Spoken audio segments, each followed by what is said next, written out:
Well, the Western nation says that Israel has the right to protect itself, to protect its security.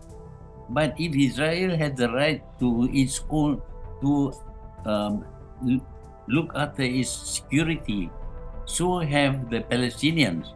The Palestinians also need security. You have stated that human civilization as we know it has ended with core values being rejected. Could you explain what specific developments or trends have led you to this conclusion?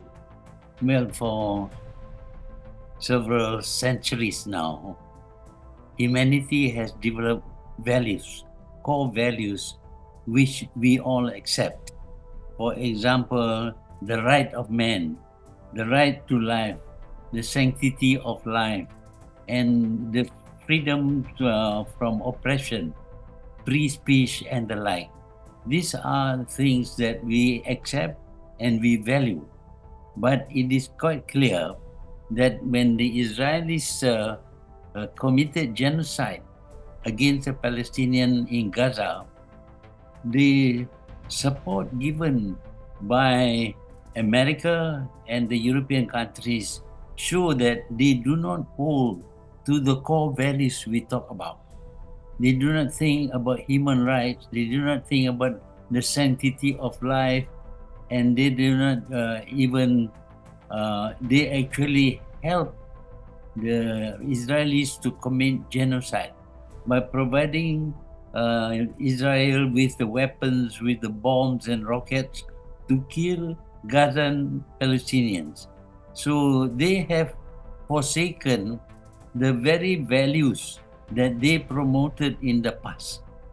Values which show that humanity has reached a certain level of civilization where we are very concerned about the rights of people and human life. So they actually support the killings by Israel of the Palestinian people. So they have forsaken their own values. So there is no more civilization as we know today. That is to say, a civilization that is fair, follows the rule of law, no persecution, freedom, etc. All those have been overthrown by the very people who conceive these values. Some argue that the resistance and genocide in Palestine have evolved beyond their original scope, becoming a conflict that represents the oppressors and the oppressed on a global scale. Do you believe that the Palestinian struggle embodies a broader narrative? Well, I feel that what is happening to the Palestinian people in Gaza is something that nobody expects. We feel that all humanity would respect the rule of law, would not be oppressive and carry out massacres of people and being supported in their criminal acts. So because of that, we need to look again at the behavior of especially the Western powers. They are the ones who promoted the ideas about freedom, etc. But now they are the people who actually reject their own ideas. Considering the veto power that major countries hold, how do you assess the United Nations' effectiveness in resolving these conflicts? What change would you propose to make the United Nations more effective? Despite the current challenges, what steps can be taken to revive the values of human rights, freedom, and justice globally? Are there any specific actions or policies you would recommend? The idea of a United Nations is a very good idea, but unfortunately it is drawn up only by the victors, the countries which won the Second World War. 5 countries decided to set up the United Nations. But when they set up the United Nations, they gave themselves certain privilege, veto powers. That is to say that no matter how many people, how many countries support a resolution, they can veto the power. Any one of the 5 countries can veto the resolution of the United Nations. That is where the United Nations fail. In certain areas like in medicine and in helping food distribution and all that, the United Nations has done a good job. But in terms of ensuring that there will be no wars, no killing, that the United Nations has failed because the 5 countries with the veto powers normally would reject anything that is not in their own interest. So in the case of the Gaza, 150 countries declared that the Israelis are committing genocide and they should stop the war. But the United States, which has a veto power, rejected that resolution by United Nations. So if you want to have a United Nations almost as a world government, then there should be no veto power by anybody. They should not have veto power, because when they have veto power, it means that one country can reject 190 other countries, and that is not democratic at all. So either we get rid of the veto powers in the United Nations, or we set up a new world government that is limited in terms of the power, the authority. And in a new world government, because today we have many common problems. For example, the G19, the pandemic recently is common to all the countries of the world. We need to act as a country, as a world, not just one country by itself. So we need to have a government that can deal with common problems affecting the world, like climate change, like population growth and all that. So it must be a world authority that will tackle common problems. So my idea is that the United Nations should get rid of the veto powers. If they cannot do that, then we should set up another world authority that has that is responsible for many common problems. Islamic nations possess substantial financial resources and military capabilities. Why, in your opinion, have they not intervened to prevent genocide? Well, many Islamic nations have not been strong in terms of their governance of their countries. So because of that, there are a lot of violence, even civil wars in Islamic nations. And because of this, the Islamic nations cannot manage their affairs properly.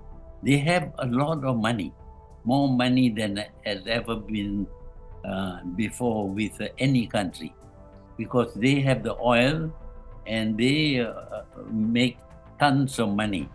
But the money is not spent in strengthening the countries concerned. In fact, most of the money is used to buy dollar bonds. Buying dollar bonds is like lending money to the US. And what the US does with the money is not good for the Muslim countries. The Muslims have set up the OIC. OIC is supposed to bring all the Muslim countries together. But in the OIC, decision can only be passed if there is consensus. That is to say, any resolution made by the OIC must be agreed to by all the 50 over countries. If one country does not agree, then that resolution cannot be carried out. So there is a need for us to revert to majority decision, not through consensus. So if you do that, then maybe we can reach some agreement on some issues. For example, on the defense of the Muslim Ummah. Obviously, we have the money, we have the manpower, but we are not organized to protect Muslims. What is happening now is that individuals on their own take action because of revenge. And that is not good for the Muslim, because they actually kill people who are not guilty of anything. For example, when they live in European countries, they kill the Europeans who are not involved in the conflict between Palestine and Israel. So we have to have a proper strategy on how to manage our problems, and that should be done by a committee or a cabinet of senior members to decide what the Muslims should do, not to just go around killing people, but to carry out a strategy to win back the Palestinian land for the Palestinians. How do Western nations rationalize and legitimize the events unfolding in Gaza? Does this portrayal contradict liberal values, or does it in fact epitomize the essence of liberalism? Well, the Western nation says that Israel has the right to protect itself, to protect its security. But if Israel has the right to its own, to look after its security, so have the Palestinians.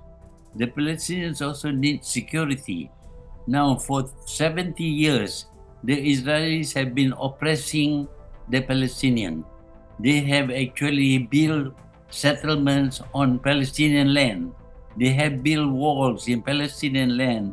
They have taken Jerusalem as their capital.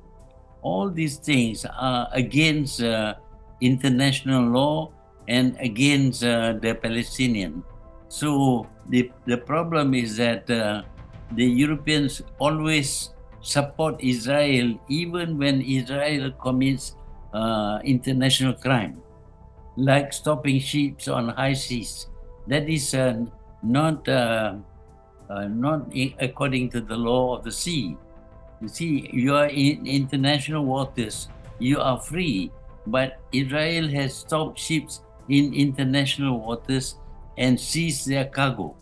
So the problem that we have is that the European created Israel, and now they want to defend Israel even when Israel commits crimes. And they say this is because Israel must have security. But so have the Palestinian people. The Palestinian people are also deserving of security. So if you oppress the Palestinian people have a right to take action against Israel. And I think that is what they did on the 7th of October last year. Has the global order spearheaded by the United States faltered? And how does the ongoing situation in Palestine impact this system? Well, there is not much we can do because the US is a very powerful country. And if you go against the US may apply sanctions against you. So this is the problem that we face now. If it is just Israel, we can act against Israel. But now we have not only the US, but European countries are supporting Israel in their genocide. And if we act against Israel, we may be sanctioned by America and by the European countries.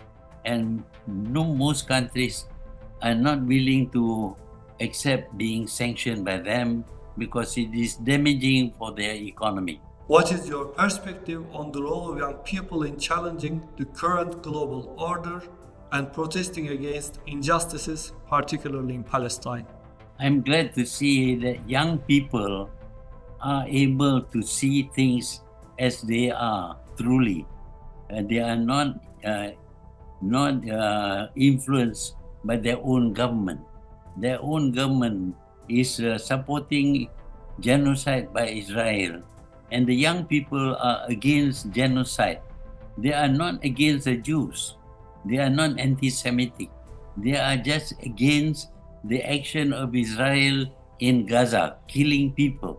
So we have hope that the young people will reject the policies of their own government and overthrow their own government.